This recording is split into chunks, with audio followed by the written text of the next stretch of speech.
Bought this at Avon Park at the Flywheelers show last year. A buddy of mine and I, we both bought one of these. The guy had two of them. I think we paid 20 bucks, maybe 30 bucks. I don't know.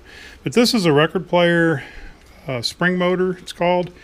And this one says it's made in the USA, but we don't really know which manufacturer of the record players use these. So the motor works pretty good. It winds and it spins, and the little brake mechanism works pretty good. But it's a little sluggish. I haven't wound it all the way up. But the one thing I've noticed is it doesn't have very much torque on the spindle, so I'm going to need that. It doesn't look like it's ever been degreased, so I'm just going to put it in this little vat right here. Got mineral spirits in there, and I'm just kind of working the big grease out of all the gears and all the pivot points and so forth, and see if I can't speed this thing up. I'm hoping I don't have to take it apart. About 2 minutes after putting this thing into the mineral spirits bath, it became evident that I needed to take this thing apart, so I did. It was a pretty simple disassembly, and I was smart enough to take some pictures. I'm sure I can get it back together with no trouble. But just a couple comments on this thing. This thing is amazingly well made. I couldn't find any information about this little spring motor. It's a P8301 Junior, it's called. And I have not been able to find any information on this particular spring motor, but I will say that it's all here. The parts are all in very good condition and cleaned up very nicely.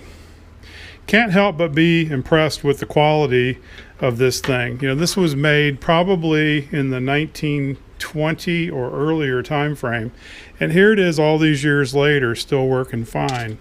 And one thing that kind of impressed me was that for these large gears, when I got them apart, they were lubricated with some type of a graphite grease, and the grease was still moist and was still doing its job 100 years later. Kind of amazing. So we're going to get this thing back together. We're going to re-lubricate it, and hopefully the performance of this thing will improve. I will note that I didn't want to go into the spring, so I'm leaving that alone. I'm hoping that this thing is okay just as it is.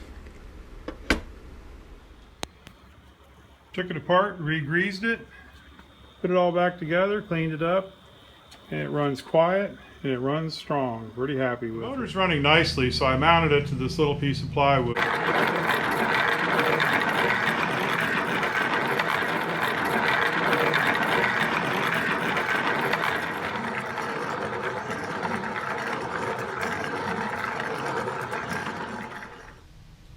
I roughed out these little cars here just to see how the machine will perform. I've got two of them actually hooked up, and the other two I just made them. I'll hook them up later. But we'll start off with these two here, and so I'm going to crank the motor about 25 cranks or so.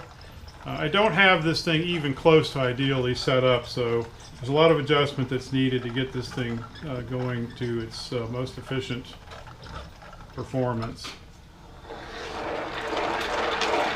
And there you go. Boy, that would be a heck of a ride, wouldn't it?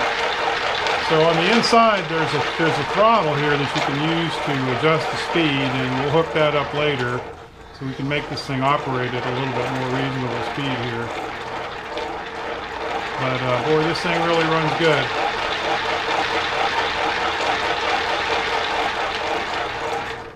So there, I've stopped it, and we're going to work on the other cars and get those hooked up as well.